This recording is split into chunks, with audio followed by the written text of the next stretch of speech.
ছেলেদের উজ্জীবিত করলেন বিনো। ইস্ট বেঙ্গলের সামনে আরও একটা সেমিফাইনাল, আরও একবার ট্রফি জেতার সুযোগ। মঙ্গলবার ম্যাচ, তার আগে ছেলেদের তাতিয়ে দিলেন কোচ বিনো জর্জ। রিলায়েন্স ফাউন্ডেশন ডেভেলপমেন্ট লিগে সেমিফাইনালে উঠেছে ইস্ট বেঙ্গলের রিজার্ভ দল। আগামীকাল ম্যাচ। ইতিমধ্যে মুম্বাইয়ের উদ্দেশ্যে রওনা দিয়েছেন লাল হলুদ ব্রিগেড।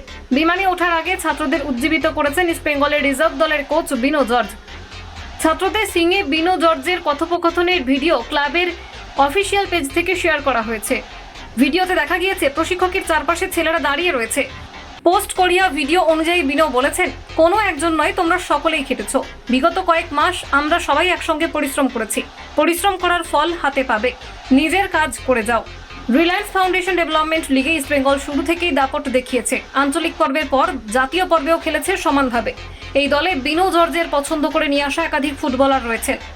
বিষ্ণু পিভি, অমন সিকেরা দলের প্রয়োজনে জ্বলে উঠেছেন। সেমিফাইনালে মুথুট FA দলের বিরুদ্ধেও মশাল বাহিনী বিজয়ী হয়ে মাঠ ছাড়বে বলে আশা করবেন ইস্ট বেঙ্গলের ক্লাবের সমর্থকরা। কলকাতা 24/7.in।